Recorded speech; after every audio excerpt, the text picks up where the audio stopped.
Chapter 1. The Fading Glow. The rain tapped a mournful rhythm on the slate roof of Rose Cottage, a sound Eleanor Marple had once found soothing. Now, at 72, it only deepened the ache in her bones and the unease in her heart. The fire in the hearth flickered, casting shadows across the cluttered parlour. Books stacked like old friends, a chipped teapot, and a photograph of her younger self, sharp-eyed and certain, solving cases the police couldn't. That woman felt like a stranger now. Eleanor adjusted her spectacles and stared at the letter in her lap. It had arrived that morning, slipped under her door with no postmark, no return address. The handwriting was elegant but unsteady, as if written by a trembling hand. Miss Marple, the star of St. Ives has dimmed, but guilt never fades. Clara Beaumont's truth waits where the locket lies. Find it, or it finds you. Clara Beaumont. The name clawed at memories Eleanor had buried 20 years ago. Clara, the vibrant heiress, found dead in her family's estate. Her wrists slashed. The coroner's verdict a tidy suicide. Eleanor had doubted it then. Too many whispers, too few answers. But the case had slipped through her fingers, a rare failure that still stung. She'd retired soon after, her star indeed dimming. Who's stirring ghosts now? She muttered, her voice soft but edged with steel. She turned the letter over, searching for clues in the paper's grain, the ink's shade. Nothing. Only that cryptic mention of a locket. Clara's locket, perhaps. The one she'd worn daily. A silver oval engraved with a rose, missing when her body was found. A knock at the door jolted her. Eleanor folded the letter and tucked it into her cardigan pocket, her fingers brushing the worn fabric. She wasn't expecting visitors. St. Ives was a village of predictable rhythms. Tea at Mrs. Harrow's, gossip at the post office. Strangers were rare, and friends rarer still.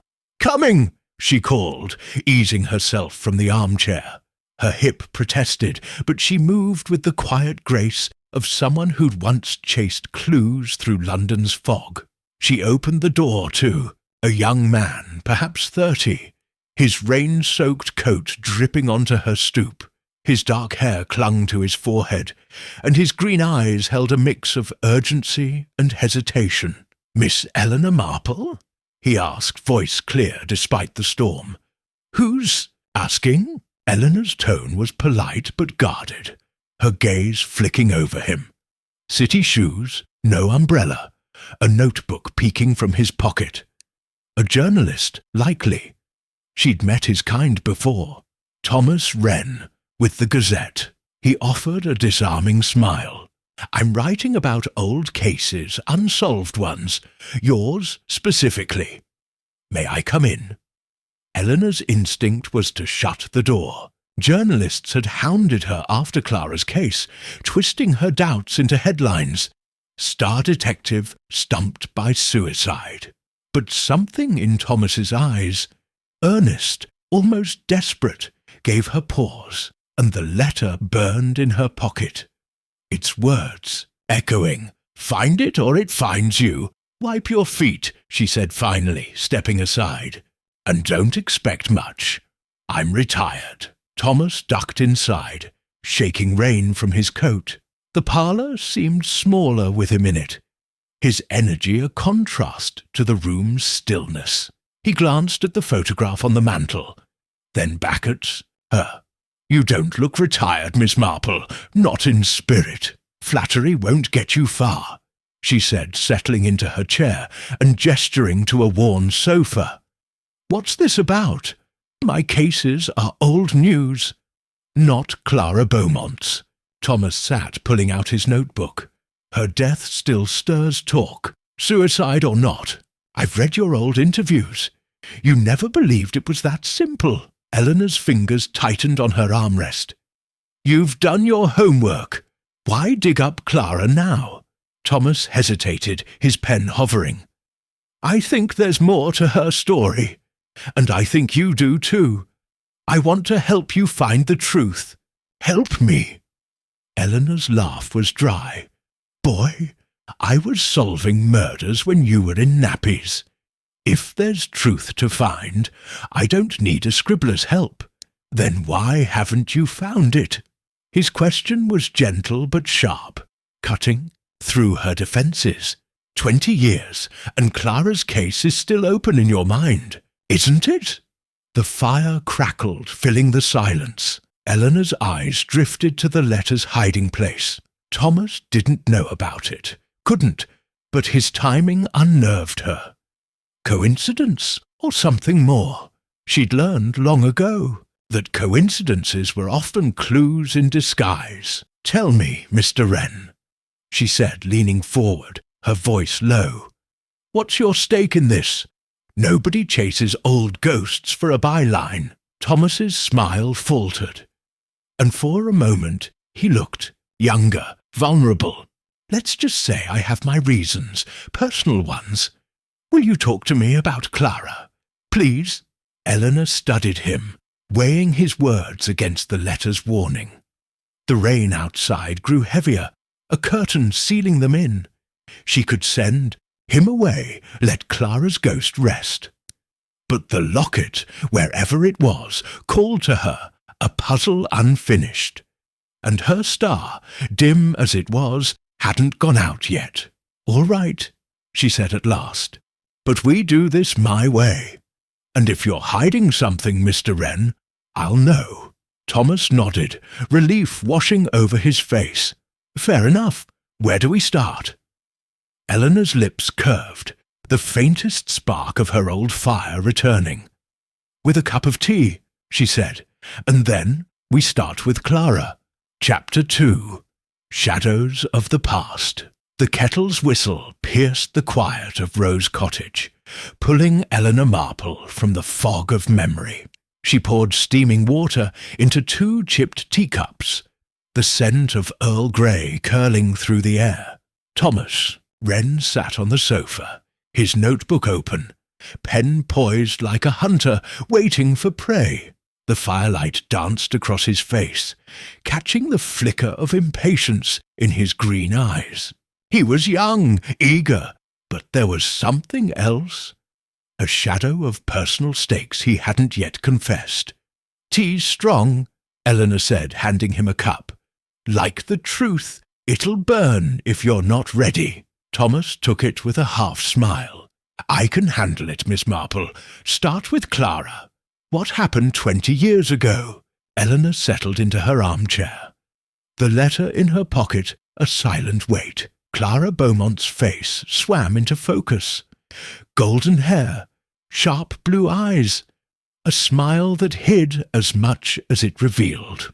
20 years ago, St. Ives had buzzed with her death, the tragedy of a young heiress gone too soon. The Beaumont estate, a sprawling manor on the village's edge, had been a stage for whispers. Clara's charm, her secrets, her enemies. She was 25. Eleanor began, her voice steady but distant. Found in her bedroom, wrist cut, a razor beside her. The coroner called it suicide within a week. Neat, tidy, wrong. Thomas leaned forward. Why wrong? Eleanor's gaze drifted to the rain-streaked window. Clara wasn't the type to give up. She was fierce, cunning, ran the Beaumont finances after her father died, kept her brother, Henry, in line. If she was desperate, there'd have been signs, letters, tears, something. There was nothing. Just that missing locket. The locket. Thomas echoed, scribbling. Silver, with a rose engraving, right? You mentioned it in an old interview. Eleanor's eyes narrowed. You have done your homework. Yes, she never took it off. Her mother's, they said. When it wasn't found, the police shrugged.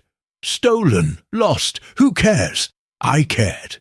It was a loose thread, and I hate loose threads. She sipped her tea, the bitterness grounding her. The case had unravelled her confidence back then. She'd interviewed the Beaumonts, Henry, sullen and evasive, his wife Lillian, brittle as glass, Clara's fiancé, Victor, charming but slippery. Each had alibis, each had motives. Clara had been digging into the family's finances, hinting at discrepancies. Then she was gone, and the truth with her. What did you suspect? Thomas asked, his voice softer now, as if sensing the wound. Murder? I suspected everything, Eleanor said sharply. Clara was trouble for someone. She knew too much or wanted too much. But the evidence was thin, and the village wanted closure. I pushed, but... She trailed off, her fingers tightening on the cup. But what? Thomas pressed. Eleanor's jaw tightened. I made a mistake, missed something. The case closed, and I walked away.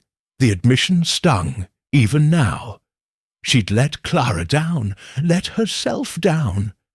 That failure had driven her to this quiet life. Her star dimming under the weight of doubt. Thomas set his cup down, his gaze intense. You're not done with it, though. I can see it. You want to know what happened. Don't presume to know me, Mr. Wren.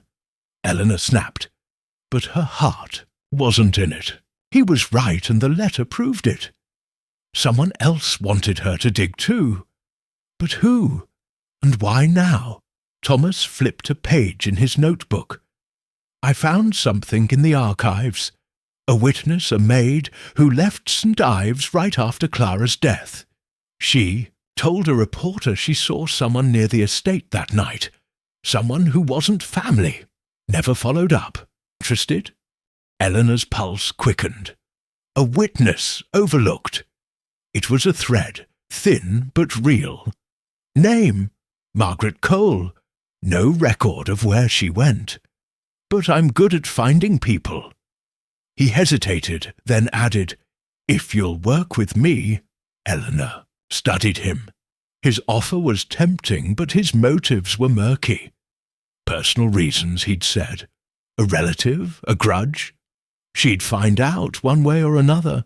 For now, Clara's ghost demanded her attention. All right, she said, setting her cup down with a clink. We start with the Beaumonts. They're still in that manor, rotting with their secrets. And this Margaret Cole, if she's alive, we find her.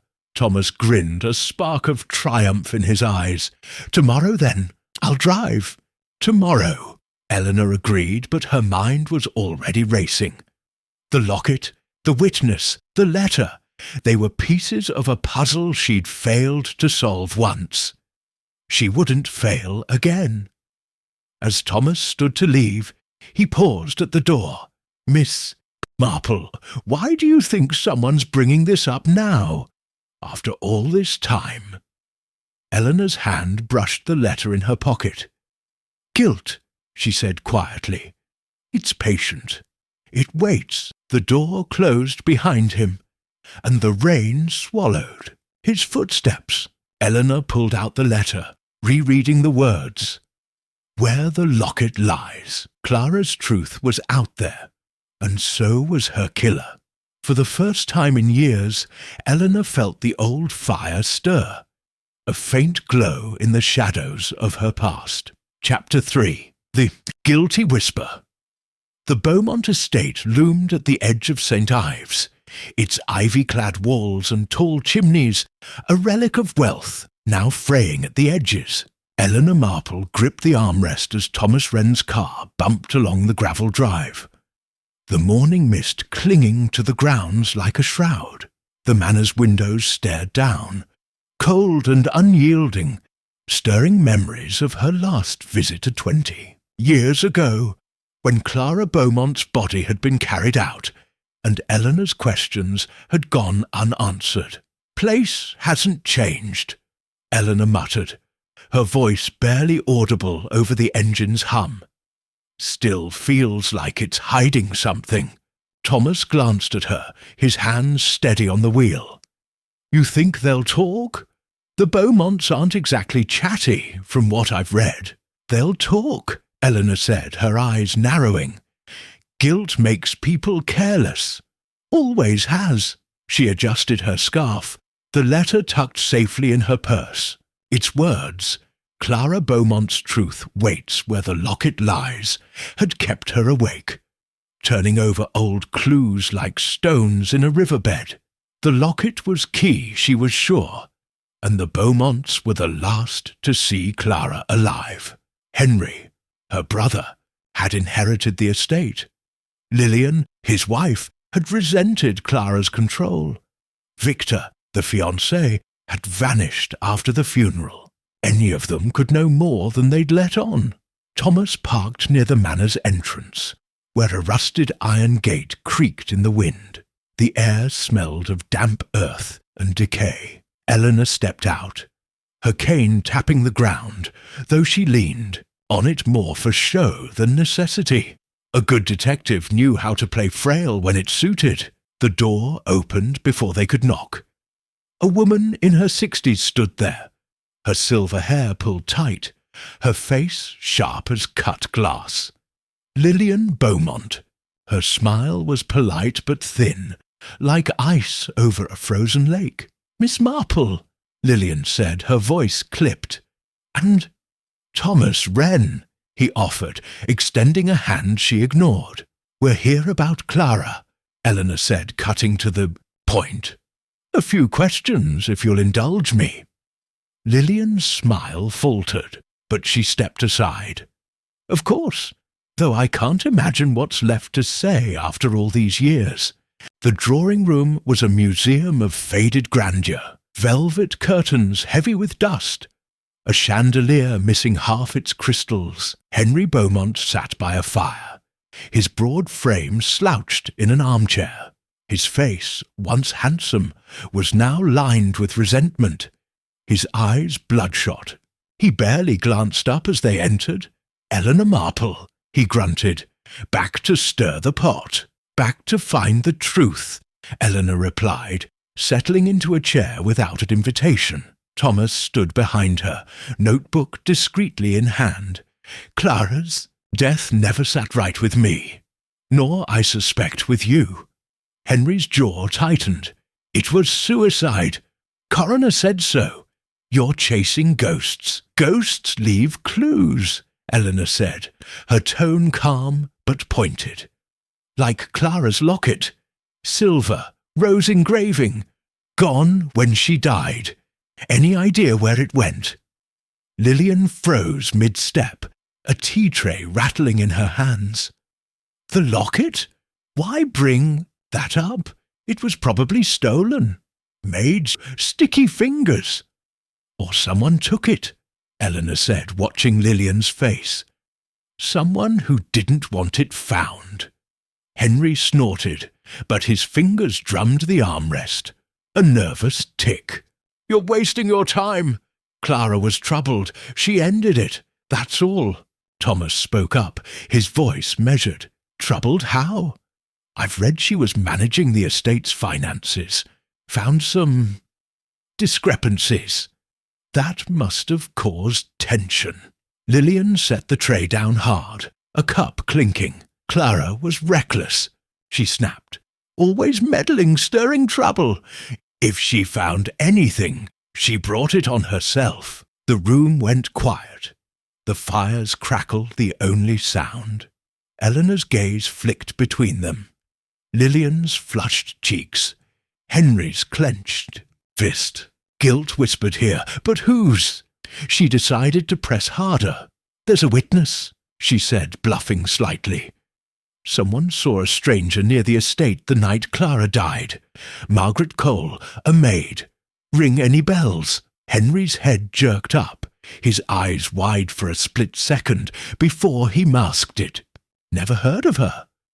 Lillian's laugh was brittle. A maid? They come and go. You're grasping, Miss Marple. Perhaps, Eleanor said, smiling faintly. But I'm good at grasping. and I'll find that locket." As they rose too, "Leave." Eleanor's eyes caught a framed photograph on the mantel. Clara, radiant, the locket gleaming at her throat. Beside it, a smaller picture. Clara and Victor, his arm around her, his smile too perfect. Something about it nagged at her, a detail out of place. Outside, the mist had thickened. Thomas unlocked the car, his expression thoughtful. "They're hiding something. Henry's reaction to Margaret Cole. He knows her." Eleanor agreed, her mind on the photograph. "And Lillian's too quick to dismiss. They're protecting someone, or something." Thomas started the engine. "Where to next? Track down Margaret. Soon," Eleanor said, her fingers brushing her purse, where the letter waited. "First, I want another look at Clara's things. If that locket's here, it's screaming to be found." As they drove away, Eleanor glanced back at the manor. A curtain twitched in an upstairs window, and for a moment she felt Clara's eyes on her. Blue, sharp, pleading. The guilty whisper was growing louder, and Eleanor was listening. Chapter 4. The Stranger's Confession. The Black Swan Inn was a squat, timbered relic at the heart of St. Ives. Its low ceilings and smoky air thick with the weight of old secrets. Eleanor Marple sat at a corner table, her cane propped against the wall, her eyes scanning the room. Thomas Wren had tracked down Margaret Cole, the maid who'd fled after Clara Beaumont's death, and arranged a meeting here. The inn's murmur of voices felt like a conspiracy, and Eleanor's nerves were taut as a bowstring. "She's late," Thomas muttered, checking his watch. His notebook lay closed on the table, but his fingers tapped restlessly. "You think she'll show?" Eleanor said, her voice low. "People like Margaret don't resurface unless they're desperate or scared." The letter in her purse seemed to pulse with its warning, where the locket lies. Margaret Cole, the witness who'd seen a stranger near the Beaumont estate that night, was a piece of the puzzle, but Eleanor knew better than to trust a confession outright. Truth was a slippery thing, often dressed in half-lies. The door creaked open, and a woman slipped inside, her grey coat damp from the drizzle. She was in her late 40s, her face lined with worry, her dark eyes darting like a trapped animal's. She spotted Thomas's raised hand and approached, her steps hesitant. "Miss Marple?" she asked, her voice a hoarse whisper. "I'm Margaret Cole." "Sit," Eleanor said, gesturing to the empty chair, "and speak plainly. You saw something the night Clara Beaumont died." "What?" Margaret's hands twisted in her lap, her knuckles white. I didn't mean to get involved. I was just a maid, see? But after she died, I couldn't stay. It wasn't right." Thomas leaned forward, his tone gentle. "What wasn't right, Margaret? You told a reporter you saw someone near the estate." "Who?"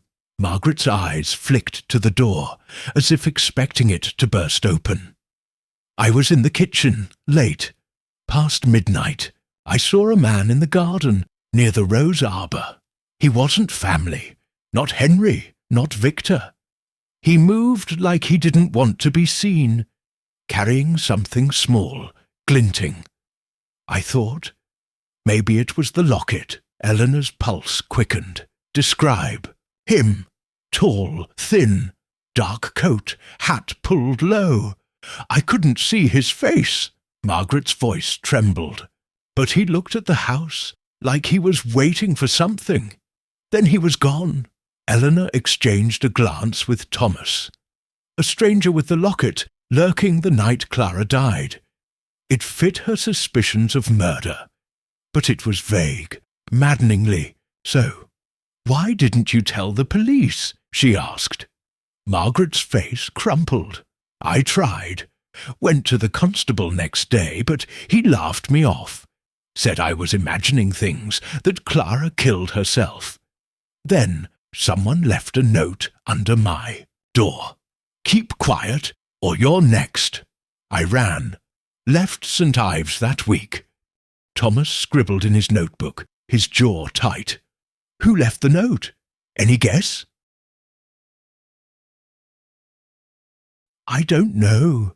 Margaret's voice rose, then dropped as she glanced around. But the Beaumonts, they were glad I was gone.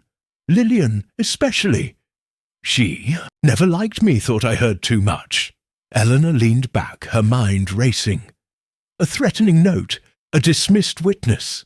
Someone had worked hard to bury Clara's truth. What did you hear, Margaret? About Clara? The family? Margaret hesitated, her fingers tracing a scar on her wrist, faint but telling. Clara was fighting with Henry, always. About money. She found papers, ledgers, I think, showing funds missing. She told Victor she'd confront Henry, make it right. That was days before. She trailed off, swallowing hard. Before she died, Eleanor finished, her voice soft but firm. Anything else? About the locket. Margaret's eyes glistened. She loved that locket. Said it held a secret, something her mother gave her. She'd clutch it when she was upset. It grounded her. If it's gone, someone took it. Someone who knew. The inn's door swung open, a gust of cold air silencing the room. Margaret flinched, her face paling. Eleanor followed her gaze, but saw only a farmer shaking rain from his hat. Still, the fear in Margaret's eyes was real. "You're hiding something," Eleanor said, her tone sharp. "You didn't come back to St. Ives just to help us." "Why now?" Margaret's lips parted, but no words came. Finally, she whispered, "I got a letter, a week ago. Said Clara's killer was still here, that I'd be safe if I told the truth." "I don't know who sent it." Eleanor's breath caught. Another letter, like hers. The same trembling handwriting. She couldn't ask without revealing her own. And Margaret was already skittish. What did it say exactly? She pressed. Margaret shook her head. "I burned it. I was scared. But it mentioned the locket, too. Said it'd prove everything." Thomas set his pen down, his voice urgent. "Margaret, we need to find that locket. If you know anything, I've told you all I can." Margaret stood abruptly, her chair scraping the floor. "I'm sorry, Miss Marple. I want to help Clara, but I'm not safe here. Don't follow me." Before Eleanor could stop, Margaret hurried out, the doors slamming behind her. The inn's patrons resumed their chatter, but Eleanor's mind was elsewhere. 2 letters, 1 mystery.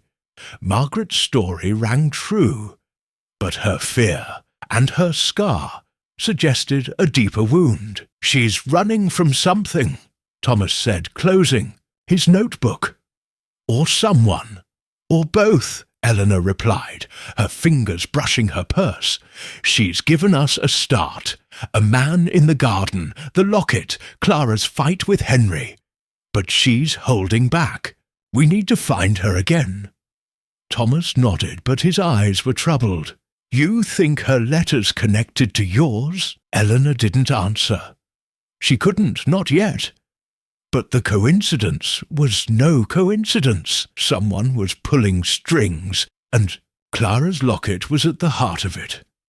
As they left the inn, the drizzle felt like whispers on her skin, urging her toward a truth that refused to stay buried.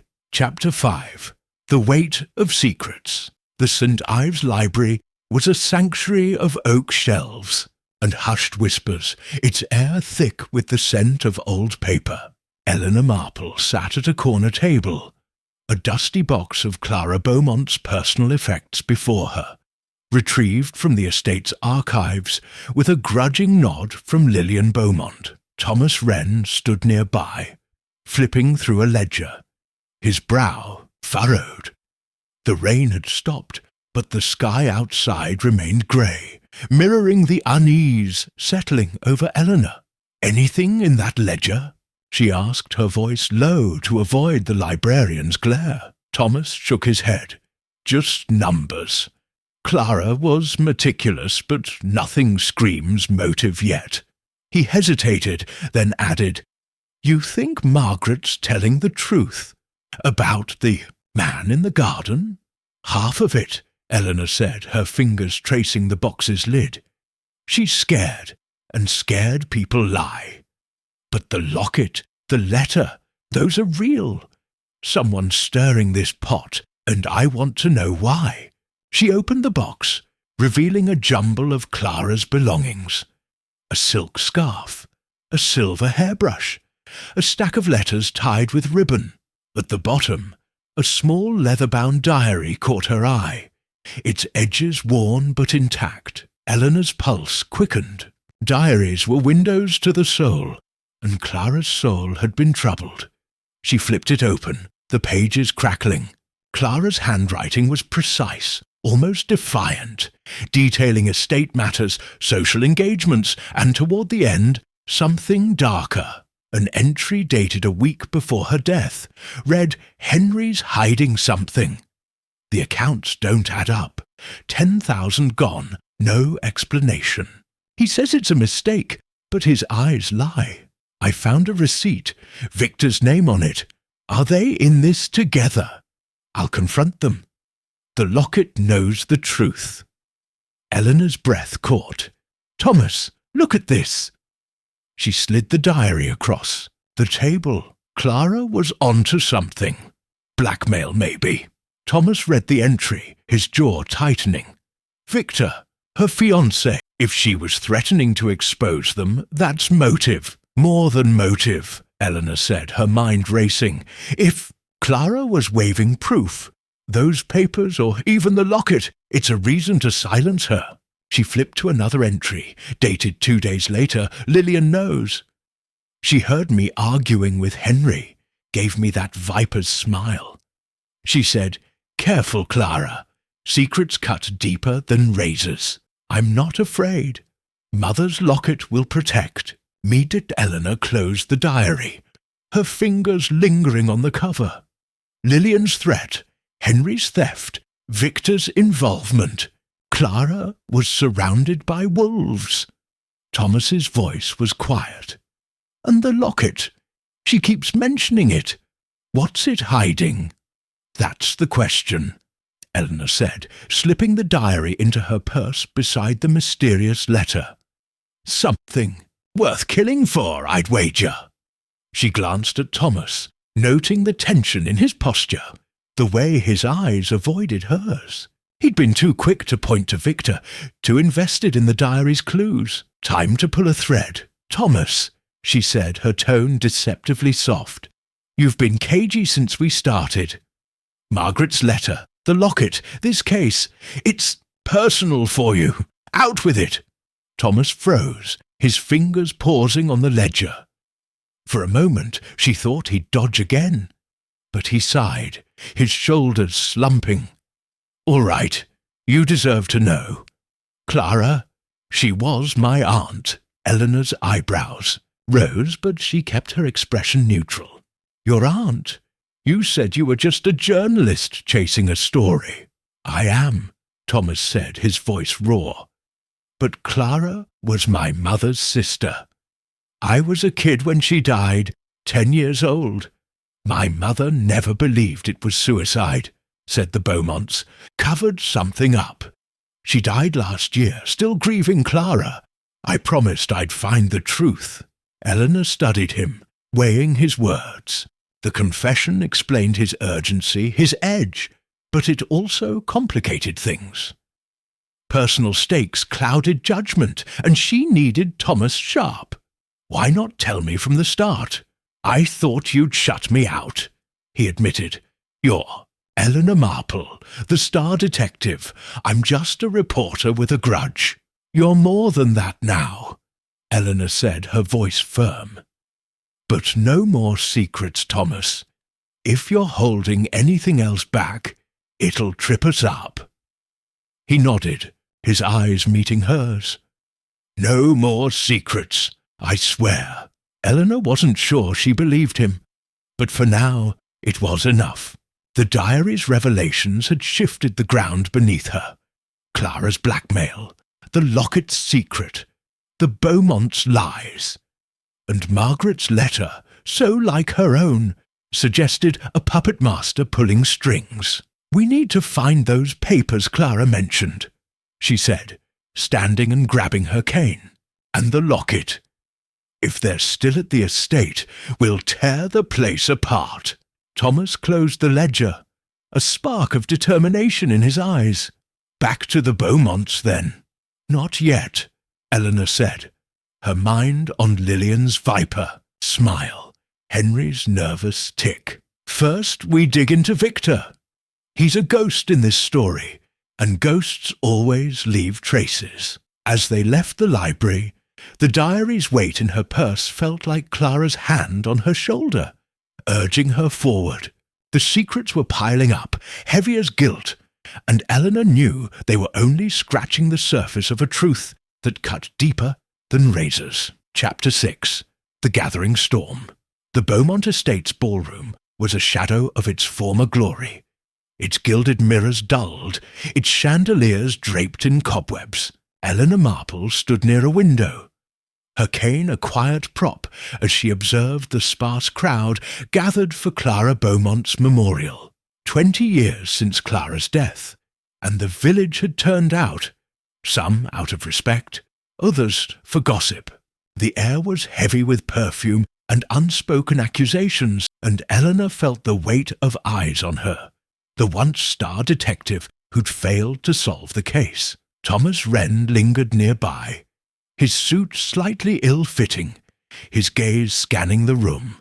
"Half these people look like they're at a funeral for the first time," he whispered.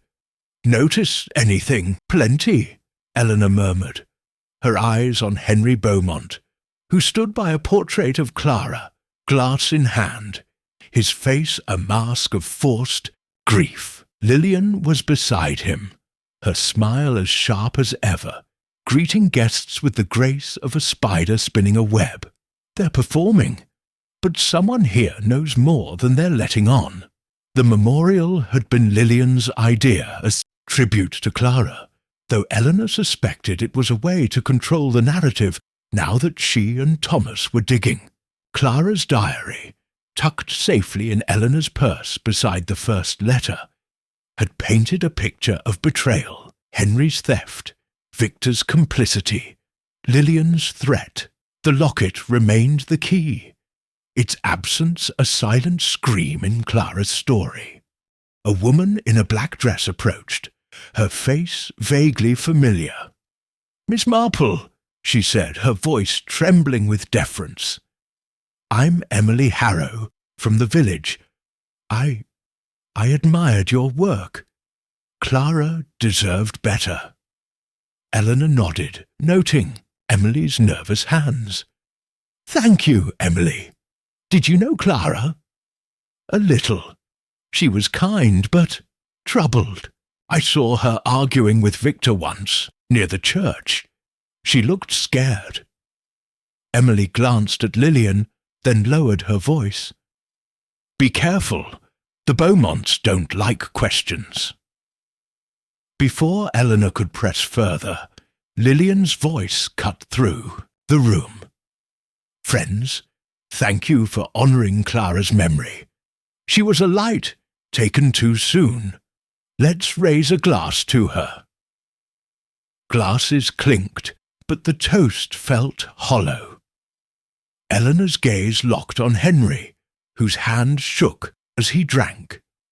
Guilt or nerves? She was about to approach him when Thomas touched her arm, his face pale. "Check your coat pocket," he whispered, nodding toward the cloakroom. "I saw someone slip something in when you arrived." Eleanor's heart skipped. She excused herself, moving swiftly despite her cane, and retrieved her coat from the cloakroom. Inside the pocket was a folded note, the handwriting identical to her first letter. Elegant, unsteady. Miss Marple, you chase Clara's truth, but your own guilt shines brighter. Leave the locket buried, or your mistakes will bury you. Eleanor's breath caught. The threat was personal, cutting at her failure in Clara's case, her missed clue 20 years ago. Whoever wrote this knew her doubts. She tucked the note into her purse, her mind racing. The same sender as her first letter, and Margaret's, or a copycat. Thomas joined her, his voice low. "What is it?" "Trouble?" Eleanor said, her tone clipped. "Someone wants me to stop, which means we're close." She scanned the room, her eyes landing on a man in the corner. Tall, thin, his face half hidden by a hat. For a moment she thought of Margaret's story. A stranger in the garden, holding something glinting. He met her gaze, then slipped out a side door. Eleanor's instinct screamed to follow, but Lillian was approaching, her smile ablade. "Miss Marple, enjoying the memorial?" Lillian asked, her tone syrupy. "I hope you're not stirring old wounds." "Old wounds fester," Eleanor replied, holding Lillian's gaze. "Clara's diary, for instance. She wrote about missing money. Henry's lies, your threats. Care to explain?" Lillian's smile didn't waver, but her eyes hardened. Clara was delusional, always chasing conspiracies. Diaries prove nothing. "They prove motive," Eleanor said, stepping closer, "and I'm very good at proving things." Lillian's laugh was brittle. "You proved nothing 20 years ago. Why should now be different?" The jab stung, but Eleanor kept her composure. "Because I'm not alone this time." She nodded toward Thomas, who was watching Henry argue with a guest. "And we're not stopping." Lillian's facade cracked just for a second before she turned away. "Enjoy the memorial, Miss Marple. Don't stay too long." As Lillian rejoined the crowd, Thomas returned, his expression grim. "Henry's drunk, arguing about Clara's meddling. And I heard a guest mention Victor. Says he's back in London, running a gallery. Think it's worth a trip?" "Definitely," Eleanor said, her mind on the stranger who'd vanished. "But first, we find out who left this note. It's no coincidence, Thomas. Someone here is scared." The memorial continued, voices rising over a pianist's mournful tune. Eleanor felt Clara's presence in the portrait's blue eyes, urging her on. The second letter was a warning, but also a clue. Someone feared her digging, feared the locket's truth. The storm was gathering, and Eleanor was ready to face its fury. Chapter 7. The crack in the facade. The drizzle had returned to St. Ives, cloaking the village in a grey haze as Eleanor Marple and Thomas Wren stood outside a small, weathered cottage on the outskirts. Margaret Cole's temporary lodging, traced through a tip from the Black Swan's barkeep, was as unassuming as its occupant. But Eleanor knew appearances deceived.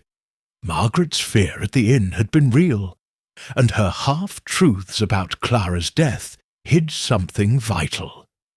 "She won't be happy to see us," Thomas said, adjusting his coat against the damp. His notebook was tucked away, but his eyes were sharp, still processing the memorial's threats and the second letter now nestled in Eleanor's purse. "She doesn't have to be happy," Eleanor replied, her cane tapping the muddy path. "She has to talk. That letter of hers Mentioning the locket ties her to this mess. She knows more than she's saying." Eleanor knocked, the sound sharp against the cottage's peeling door. Silence, then the shuffle of footsteps. The door cracked open, revealing Margaret's pale face, her eyes wide with panic. "You shouldn't be here," she hissed. "I told you, I'm not safe." "Neither are we," Eleanor said, her voice calm but firm. "Another letter came, Margaret, threatening me. Same handwriting as mine, maybe yours. Let us in, or we'll talk loud enough for the whole village to hear." Margaret's resolve crumbled. She stepped aside, letting them into a cramped parlour lit by a single lamp. The air smelled of mildew and fear. She sank into a chair, her hands trembling. "I burned my letter like I said. I don't know who sent it, I swear." "Swearing's cheap," Eleanor said, settling across from her. "You saw a man in the garden, maybe with the locket. You heard Clara fighting with Henry. But there's more. What happened that night?" Margaret's gaze darted to the window, as if expecting a shadow to appear.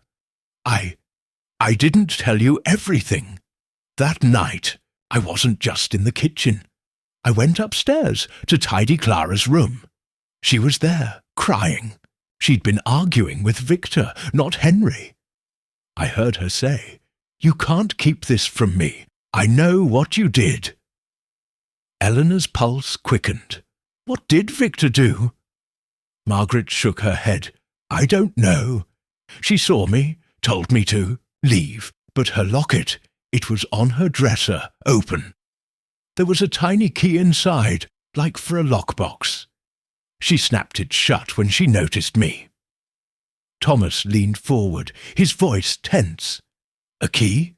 Where's the locket now?" "Gone," Margaret said, her voice breaking. "When I heard she was dead, I looked for it, thought it might prove something. But it wasn't in her room. Someone took it." Eleanor's mind raced. A key in the locket, Clara's accusations against Victor. It painted a picture of betrayal, but the edges were blurred. "Why hold this back, Margaret? You're scared, but not just of old threats." Margaret's scar, faint on her wrist, caught the lamplight as she clutched her sleeve. "Because I'm guilty too," she whispered. "I didn't just run from a note. I took something, papers, from Clara's desk after she died. They mentioned a bank account, hidden. I thought maybe I could use them, get out of St. Ives for good. But I was too scared, so I hid them." "Where?" Eleanor's voice was sharp, cutting through Margaret's tears. "In the estate's chapel, under a loose pew. I never went back." Margaret looked at Eleanor, pleading. "I didn't kill her, Miss Marple, but I let her down. I should have stayed, fought." Thomas's expression softened, but Eleanor's remained steely. "You're not the only one who let her down," she said, her own failure in the case a quiet ache. "But you'll help us now. Those papers, we'll find them." As they prepared to leave, a sharp rap at the door froze them. Margaret gasped, her face ashen. Eleanor gestured for silence, moving to the window. Through the mist she saw a figure, tall, thin, hat low. The same man from the memorial. Before she could signal Thomas, the figure turned and vanished into the fog. "Who was that?" Thomas whispered, joining her. "Trouble?" Eleanor said, her hand on her purse where the letters and diary weighed heavy. "We're being watched." Back in the car, Thomas gripped the wheel, his voice tight. "Margaret's papers. Could they be what Clara was blackmailing Henry over?" "Or Victor," Eleanor said, her mind on the key in the locket. But there's another piece to this. Someone else saw Clara that night. Thomas frowned. Who? Dr. Ellis, Eleanor said, a memory surfacing. The coroner's assistant back then. He was at the estate, checking Clara's body. He told me privately he doubted the suicide verdict, said the cut on her wrist was too clean, not hesitant like most. He was shut down, left St. Ives soon after. If he's alive, he's a witness. Thomas's eyes lit up. I'll track him. Archives, contacts. I'm good at this. Do it, Eleanor said, her gaze on the misty road. And we get those. Papers from the chapel. The locket's key, Clara's accusations, the bank account. It's all connected. As they drove toward the Beaumont estate, Eleanor felt the crack in the facade widening. Margaret's confession, the stranger's shadow, Dr. Ellis's doubt. They were threads in a tapestry of guilt, and she was pulling them loose, one by one. Chapter 8. The Light of Truth. The Beaumont estate's chapel was a forgotten relic, tucked behind overgrown yews, its stone walls crumbling under the weight of neglect. Eleanor Marple moved carefully along the uneven path, her cane sinking into the damp earth, while Thomas Wren carried a flashlight, its beam cutting through the twilight. The air was sharp with the scent of moss and secrets, and Eleanor's pulse thrummed with the certainty that Margaret Cole's hidden papers were a key to Clara's death. "Third pew," she said. Thomas whispered, pushing open the chapel's warped door. The hinges groaned, echoing in the empty space. Inside, the pews were warped, the altar bare, but for a cracked candelabra. "This place gives me the creeps. Focus," Eleanor said, her voice low but firm. Those papers could prove Clara's blackmail, or point to her killer. They knelt by the third pew, Thomas's light revealing a loose board. He pried it up with a splintering crack, exposing a small bundle wrapped in oilcloth. Eleanor's fingers, steady despite her years, unwrapped it to reveal a stack of yellowed documents, bank statements, a ledger page, and a single letter in Clara's handwriting. The sight of her precise script sent a shiver through Eleanor, as if Clara herself were watching. "Got it," Thomas said, his voice tight with excitement. He held the flashlight steady as Eleanor scanned the papers. The bank statements showed transfers to an account in Victor's name, totaling $10,000, the same amount Clara had noted in her diary. The ledger page listed discrepancies in the estate's funds, initialed by Henry. But the letter was the real find, its ink faded but legible. "Victor, I know about you and Lillian. The locket's key proves it. I trusted you, but you've betrayed me with her. Return the money, or I tell Henry everything. Don't test me." Eleanor's breath caught. "An affair," she said, her voice barely a whisper. "Clara caught Victor and Lillian together. The locket's key. Maybe it opens something that proves it. A lockbox, a safe." Thomas's face darkened. "Victor and Lillian. That's vile. If Clara was threatening to expose them, they had every reason to want her gone." "More than that," Eleanor said, folding the letter carefully. "The money Victor took, the affair, it's a double motive. Silence, Clara. Keep the cash. Keep Henry in the dark." She tucked the papers into her purse, beside the diary and the 2 threatening letters. The puzzle was taking shape, but the locket's key remained elusive. As they stood, Thomas's flashlight flickered, casting shadows that danced like spectres. He steadied it, but his expression was troubled. "Eleanor, there's something else. I found Dr. Ellis. He's in Bristol, retired. I called him this morning. He'll talk, but he's nervous. Says he saw bruising on Clara's neck, not reported in the coroner's file. Thinks someone staged the suicide." Eleanor's eyes narrowed. "Bruising? That's a game-changer, Thomas. Why didn't you tell me sooner?" "I wasn't sure he'd agree to meet," Thomas said, his voice defensive. "I didn't want to get your hopes up, but we can drive to Bristol tomorrow, if you're up for it." Eleanor studied him, her instincts prickling. Thomas's confession about Clara being his aunt had explained his passion. But his timing, always a step ahead, always holding back just enough, felt calculated. Was he truly an ally, or playing a deeper game? She couldn't shake the memory of the second letter's threat. "Your mistakes will bury you." Did Thomas know more about her past failure than he let on? "Tomorrow," she agreed, her tone neutral. "But no more surprises, Thomas. If you're keeping anything else from me, it'll come out. Truth always does." He nodded, but his eyes avoided hers, lingering on the chapel's shadowed corners. "Understood. Let's get out of here." Outside, the night was thick with mist, the estate's manor looming in the distance.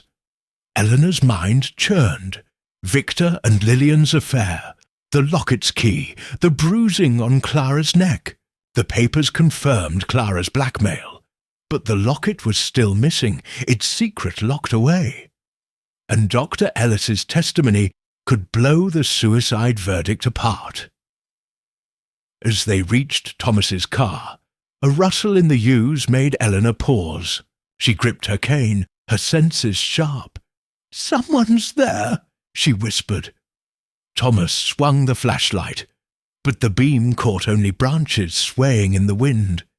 "Just the night playing tricks," he said, but his voice was tight.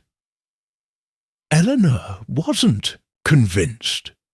The stranger from the memorial, the figure at Margaret's cottage, they were being watched, and the watcher was closing in. She climbed into the car, her purse heavy with evidence, her heart heavier with doubt. The light of truth was breaking through, but it cast long shadows, and Eleanor knew the hardest revelations were yet to come. Chapter 9. The Dimming Star. The Bristol Café was a stark contrast to St. Ives's moody charm.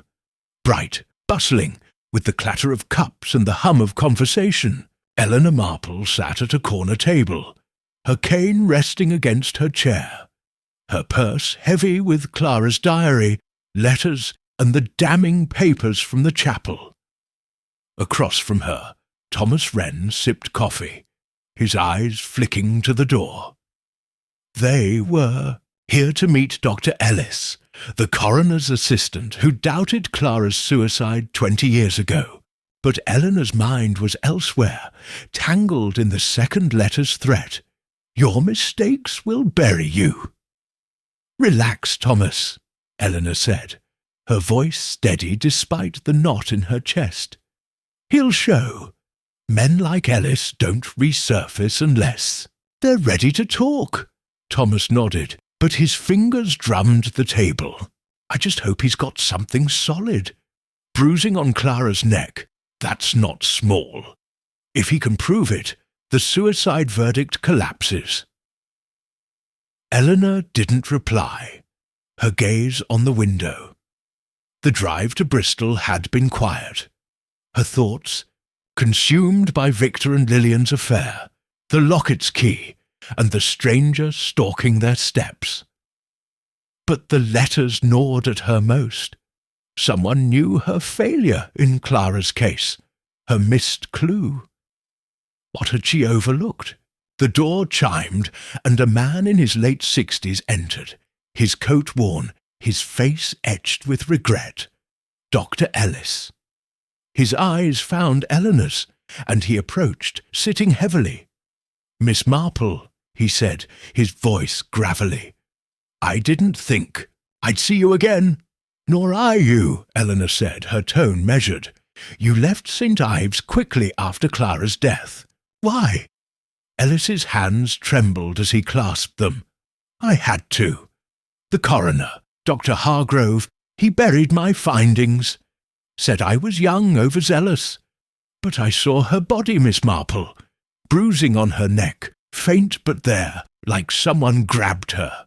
The wrist cut was too clean, no hesitation marks. It wasn't suicide." Eleanor's heart thudded. "You told Hargrove this." "I tried," Ellis said, his voice bitter. "He shut me down, said the Beaumonts wanted it closed. I pushed, and next thing I'm reassigned, then out of a job. Someone leaned on him, someone with power." Thomas leaned forward, his voice urgent. "Who? Henry? Victor?" Ellis shook his head. "I don't know, but I kept my notes, hid them. I can show you dates, sketches of the bruising. It's not much, but it's proof something was wrong." Eleanor's mind raced. Bruising, a staged scene, it pointed to murder, confirming her instincts. But Ellis's words stirred a darker memory, one she'd buried. "Dr. Ellis," she said, her voice low, "when we spoke back then, you hinted at something else, about me. What was it?" Ellis's eyes dropped, his face paling. I didn't want to say it now. You were a hero to me, Miss Marple. But you missed something. I sent you a report, my early findings before Hargrove buried them. You never followed up. I thought maybe you were scared off too." The day words hit like a blow. Eleanor's fingers tightened on her purse, the air thinning. "A report?" Her voice was barely a whisper. "I never got it." Ellis frowned. "I mailed it to your cottage, marked urgent. You were my last hope. When you didn't act, I assumed you'd given up." Eleanor's world tilted. A report, lost or intercepted, that could have cracked the case. Her failure wasn't just a missed clue. It was a betrayal of Clara, of her own instincts. The second letter's words echoed. "Your guilt shines brighter." Had someone ensured she'd miss that report? Or had she simply failed? Thomas's voice cut through her haze. "Eleanor, you all right? You didn't know." "I should have," she snapped, her composure fraying.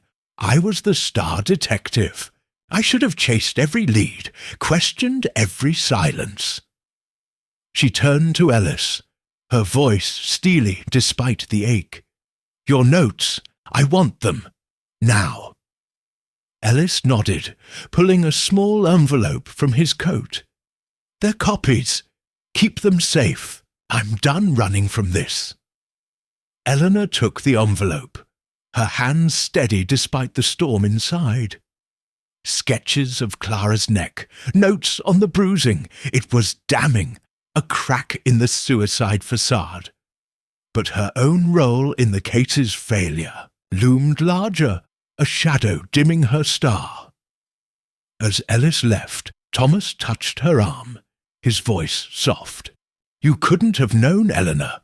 Someone hid that report. This isn't on you." "Isn't it?" she said, her eyes burning. "Clara trusted me to find the truth, and I let her down. I won't again." She stood grabbing her cane. "We go to London next. Victor's there, and he's got answers." Thomas hesitated, his expression unreadable. "You sure you're up for this? After this? Don't coddle me, Thomas," she said, her fire flaring. "I'm not broken yet. But you, watch your step. If you're holding back anything else, I'll find out."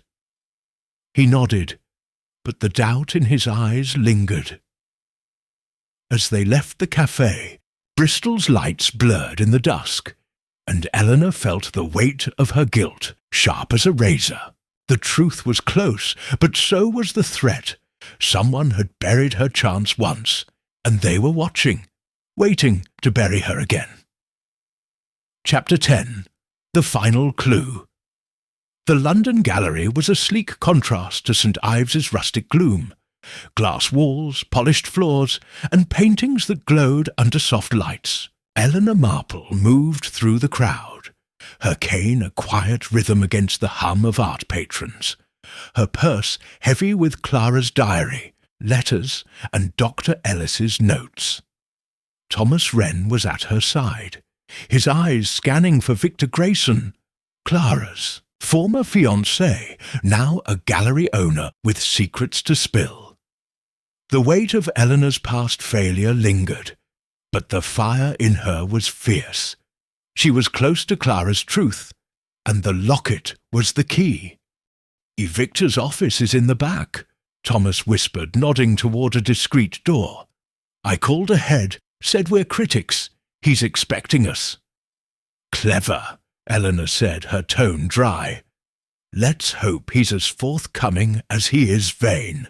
The gallery's air was sharp with perfume and ambition, but Eleanor's focus was on Victor. His affair with Lillian, the stolen money, Clara's accusations. The locket's key, mentioned in Clara's letter, haunted her. What did it open? And who had ensured Eleanor's failure 20 years ago, burying Dr. Ellis's report? The threatening letters, "Your mistakes will bury you," felt like a shadow at her heels. Victor emerged from the office, his silver hair slicked back, his smile as polished as the gallery. He was older, leaner, but his charm was unchanged, a veneer over something colder. "Miss Marple," he said, extending a hand. "An honour. And Mr. Wren, is it? Come, let's talk." In his office, surrounded by abstract art and a mahogany desk, Victor leaned back, his eyes wary. "I assume this isn't about my collection. Clara, then? After all these years?" "Clara," Eleanor said, her voice steady. "We know about the affair, Victor. You and Lillian. Clara found out, threatened to tell Henry. She had proof tied to her locket's key. What was it?" Victor's smile faltered, his fingers tightening on a pen. "You've been busy. Yes, Lillian and I. It was a mistake. Clara was furious, but I didn't kill her. She was alive when I left the estate that night." "Alive, but scared," Thomas said, his voice sharp. "She accused you of stealing money. $10,000 funneled to your account. We have her letter. Victor, you had motive." Victor's laugh was hollow. "Motive? I loved Clara, despite everything. The money, she misunderstood. It was a loan for my business. Henry approved it." "Henry lies," Eleanor said, leaning forward. "And so do you. The locket's key. What does it open? A lockbox? A safe? Something worth killing for?" Victor's eyes flickered, a crack in his facade. "The locket? I don't know. She was obsessed with it, said it held her mother's secret. I never saw it open." Eleanor didn't believe him, but his fear was real. She pressed harder. "Someone saw a man in the garden that night, holding something glinting. Was it you?" "No!" Victor's voice rose, then dropped as he glanced at the door. "I wasn't in the garden, but I saw someone too, leaving the estate as I drove away. Tall, thin, in a dark coat. I thought it was a groundskeeper." Eleanor's pulse quickened. The stranger, Margaret's man, the memorial's shadow. Not Victor, then, but who? She was about to ask more when Thomas's phone buzzed. He glanced at it, his face paling. "Eleanor," he said quietly. "It's Margaret. She's back in St. Ives. Says she found something at the estate. Wants us there now." Victor stood, his composure fraying. "Whatever you're chasing, Miss Marple, be careful. Clara's death ruined us all. Some secrets are better left buried." Eleanor ignored the warning, her mind on Margaret. "We're done here, Victor. But don't leave London. I'll have more questions." Back in the car, the drive to St. Ives was tense, the night pressing against the windows. Thomas gripped the wheel, his voice low. Margaret sounded frantic, said it's about the locket in the estate's old greenhouse. She wouldn't say more. "The greenhouse?" Eleanor frowned. Clara loved it, but it was abandoned even then. Why there? She pulled out Clara's diary, flipping to a late entry. "The greenhouse is my sanctuary. Mother's roses still bloom. If I hide anything, it's there." Eleanor's heart raced. The locket hidden where Clara felt safe. But how did Margaret know? They reached the Beaumont estate after midnight. The greenhouse a skeletal frame of glass and rust. Margaret waited inside, her coat soaked, her eyes wild. "Miss Marple," she gasped. "I remembered. Clara used to hide things in the rose planter. I checked and—" She pointed to a cracked terracotta pot, soil spilling out. Eleanor knelt, ignoring the ache in her hip, and dug with her hands. Her fingers brushed metal, and she pulled out a silver locket, its rose engraving glinting in Thomas's flashlight. It was Clara's, unmistakable. Eleanor's breath caught as she opened it. Inside, a tiny brass key, just as Margaret described. But there was more. A folded scrap of paper, Clara's writing. The key opens the safe in Father's study.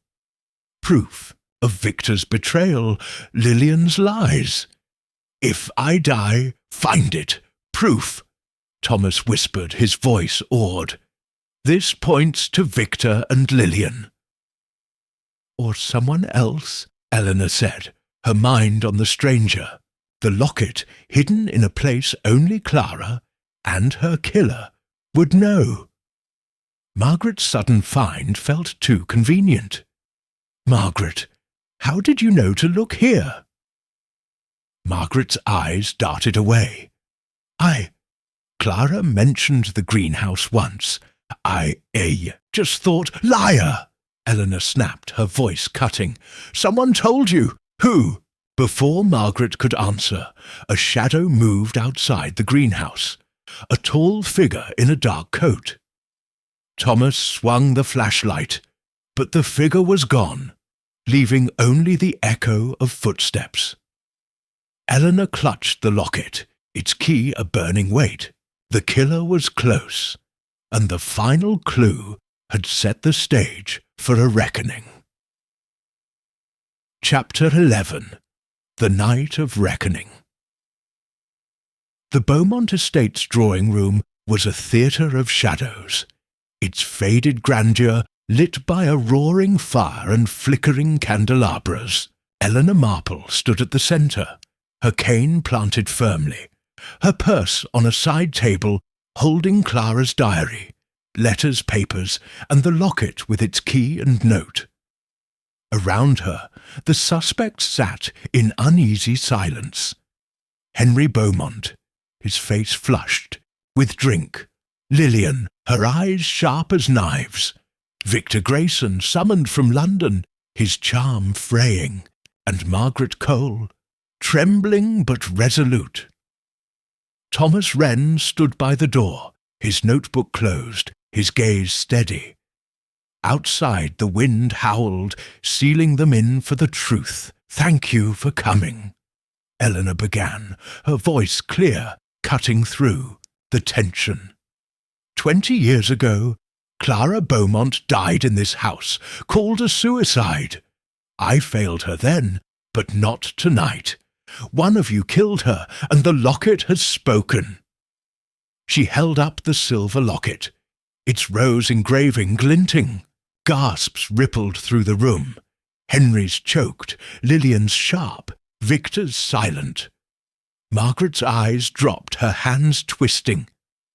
"Clara was no suicide," Eleanor continued, her gaze sweeping them. "Dr. Ellis's notes prove it. Bruising on her neck, a staged wrist cut. She was murdered, and her locket, hidden in the greenhouse, held the key to a safe in her father's study. We found it today.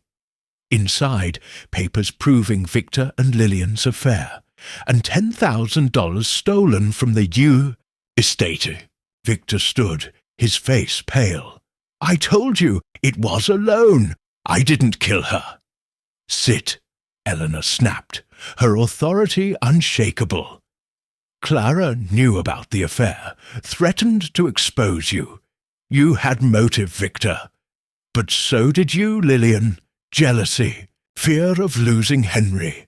And Henry, you hid the theft, let Clara take the blame." Henry's fist slammed the armrest. "I didn't touch her. She was my sister." "Someone did," Eleanor said, her voice cold.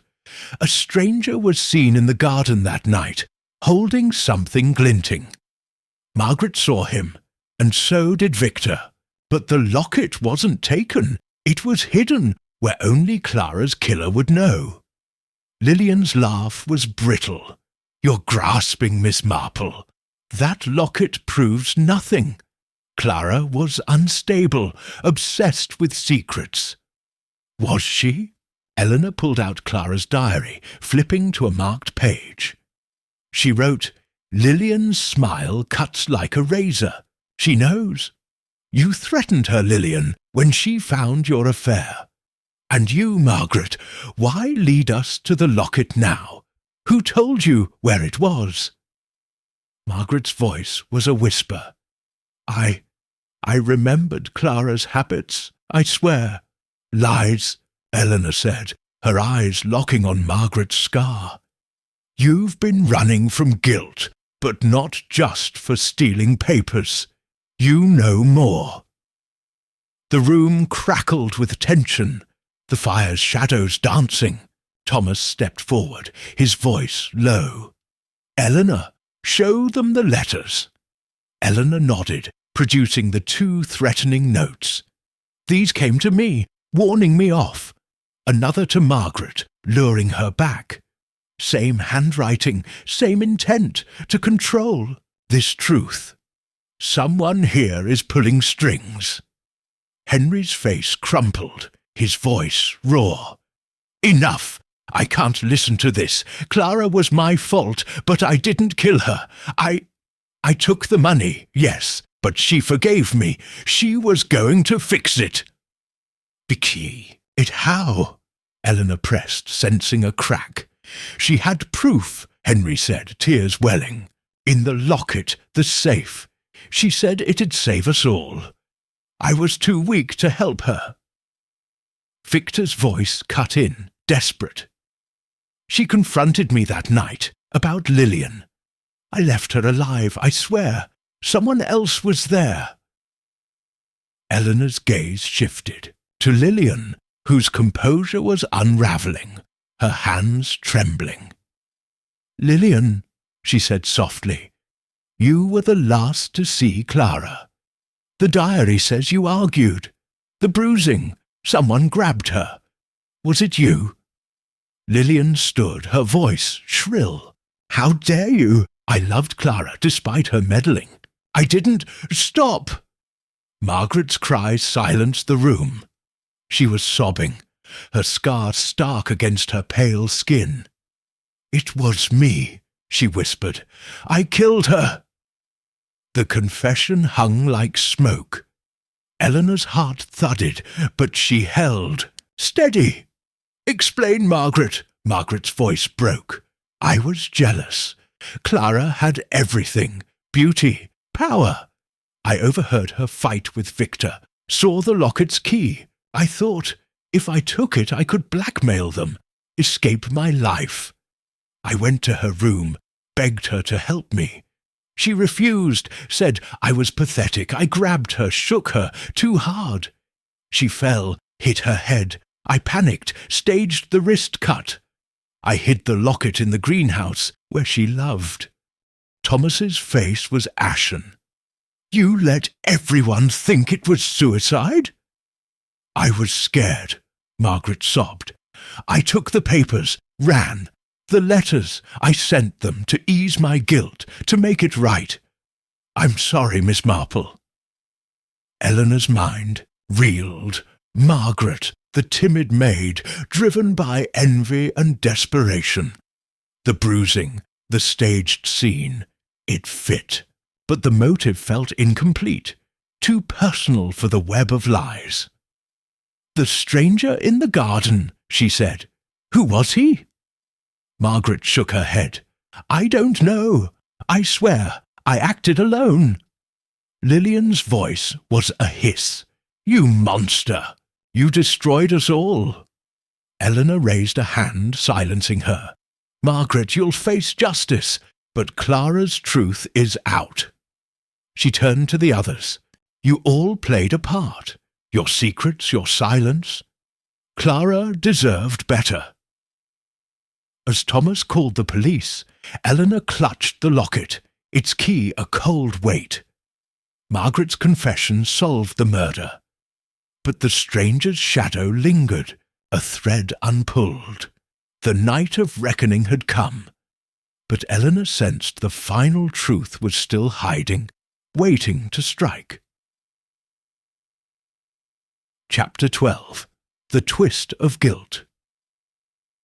The Beaumont Estate's drawing-room was stifling, the fire's glow fading as the police led Margaret Cole away in handcuffs. Her confession, killing Clara in a jealous rage, staging the suicide, hiding the locket, had shattered the room's fragile facade. Henry Beaumont slumped in his chair, his face buried in his hands. Lillian stood rigid, her eyes blazing with contempt. Victor Grayson stared at the floor, his charm broken. Thomas Wren leaned against the wall, his expression a mix of relief and unease. Eleanor Marple, clutching Clara's locket, felt no triumph. Margaret's story fit, but the stranger in the garden, the tall, thin figure seen by Margaret and Victor, remained a shadow, and Eleanor's instincts screamed that the truth wasn't finished. Miss Marple, Thomas said quietly, stepping closer. You did it. Clara's killer is caught. Why do you look like there's more? Because there is, Eleanor said, her voice low, her gaze sweeping the room. The threatening letters in her purse, your mistakes will bury you, burned with new meaning. Margaret had admitted to sending them, driven by guilt. But the handwriting, the timing, the stranger's presence, it didn't add up. Someone else had pulled strings, and Eleanor's own failure 20 years ago, missing Dr. Ellis's report, was tied to it. The locket's safe held proof of the affair, the theft. But the stranger wasn't Margaret. Who was he? Lillian's voice cut through, venomous. You've got your killer, old woman. Let it rest. You're chasing ghosts now, just like before. Eleanor turned, her eyes locking on Lillian's. Ghosts don't leave footprints. Someone was in the garden that night, holding something glinting. Someone ensured I never got Ellis's report, kept Clara's murder buried, and I think you know who. Lillian's composure cracked, her lips trembling. You're mad. I had nothing to do with it. Enough! Henry's voice boomed, startling them. He stood, his face a mask of anguish. Stop lying, Lillian. I can't carry this any more. He turned to Eleanor, tears streaming. It was me. I was the stranger. The room froze, the fire's crackle the only sound. Eleanor's heart thudded, but she held steady. Explain, Henry. Henry's voice broke. I didn't kill Clara, but I helped cover it up. That night, I heard her arguing with Margaret. I went to her room after, found her dead, blood everywhere, the razor. I knew Margaret did it, saw her running out, but I couldn't let the family name be ruined. Clara was already gone, so I took the locket, hid it in the greenhouse. I thought it'd end there. Eleanor's mind raced, pieces snapping into place. You were in the garden, seen by Margaret and Victor. You held the locket. Yes, Henry whispered. I was going to bury it, but I couldn't. Clara loved that greenhouse. It felt right. Thomas's voice was sharp. And the report? Dr. Ellis's findings sent to Eleanor? Henry's shoulders sagged. I intercepted it, paid a clerk at the post office to redirect it. I burned it. I knew you'd keep digging, Miss Marple, and I couldn't risk it. The Beaumonts would have lost everything. Our name, our home. Eleanor's breath caught. The weight of her failure, twisting into clarity. Her missed clue wasn't her fault. Henry had stolen it, buried her chance to save Clara. The second letter's taunt, your guilt shines brighter, was his, not Margaret's. You sent the letters, she said, her voice cold. To me, to Margaret. Henry nodded, his voice barely audible. I was drunk, desperate. Margaret came back, stirring things. I thought if I scared you both, you'd stop. I used Margaret's style, her handwriting to throw you off. I'm sorry, Miss Marple. I let Clara down, same as you. Lillian's scream shattered the silence. You coward! You let me live with this, thinking I was to blame. She lunged at Henry, but Victor pulled her back, his own face ashen.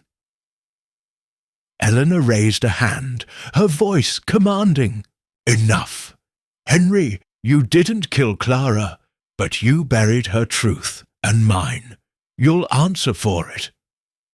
She turned to Thomas, her eyes burning. Call the police back. Accessory after the fact, tampering with evidence, Henry's not walking.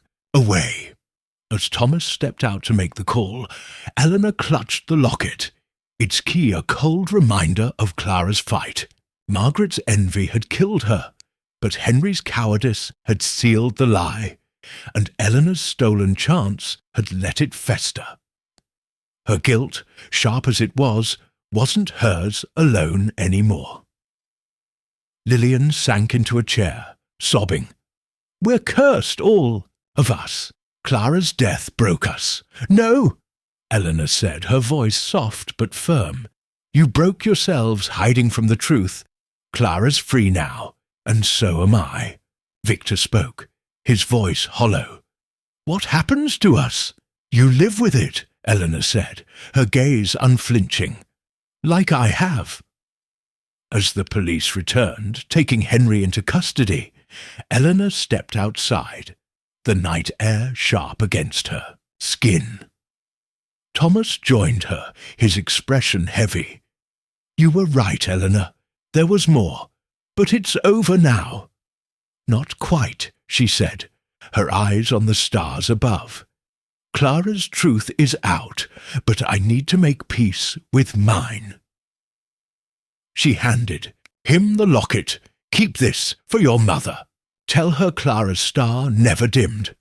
Thomas took it, his eyes glistening. Thank you, Eleanor. For her, for me. Eleanor nodded, her heart lighter but scarred. The twist of guilt, Henry's betrayal, her stolen chance, had cut deep. But it had also set her free. Clara's killer was caught, her enabler exposed, and Eleanor's failure redeemed. The final reckoning was hers, and she was ready to let the light shine again. Chapter 13.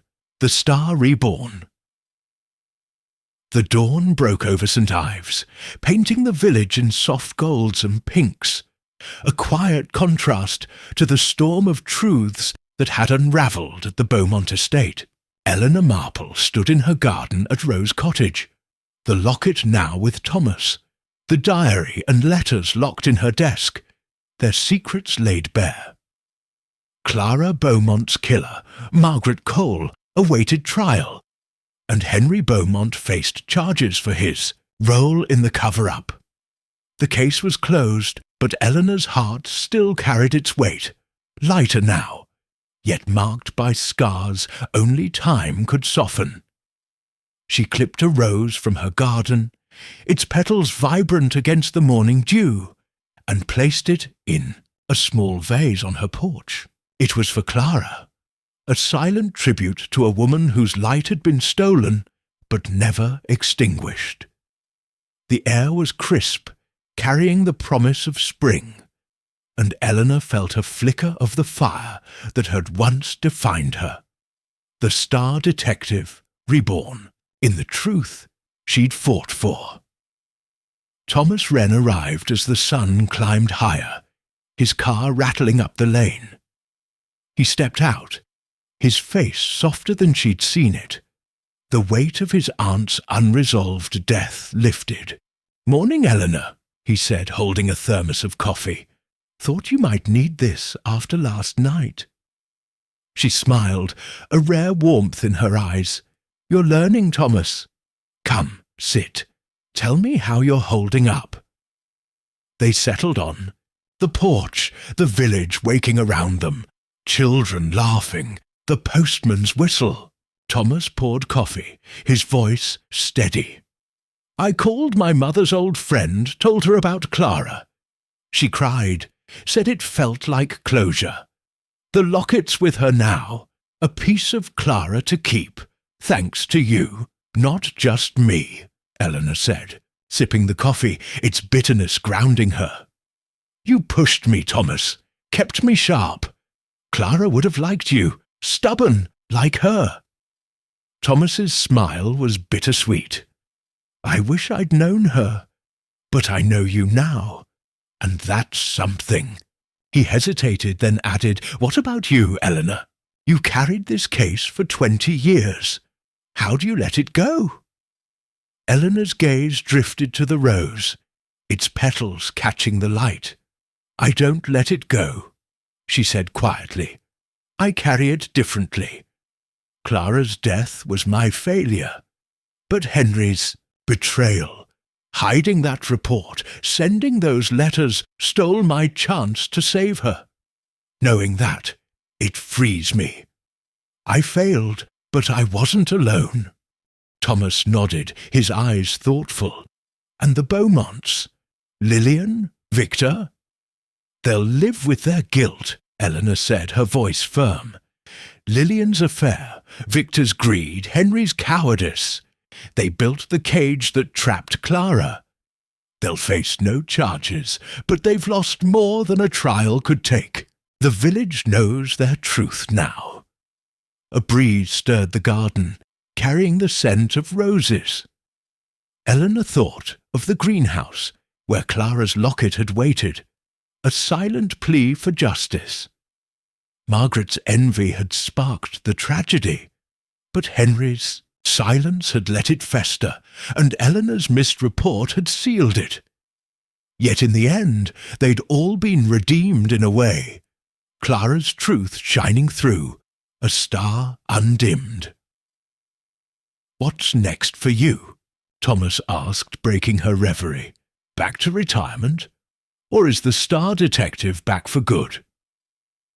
Eleanor's laugh was soft, a sound of hard-won peace. I'm too old for chasing shadows, Thomas. But if a mystery knocks, I won't turn. It away. St. Ives still has stories, and I'm not done listening. He grinned, standing.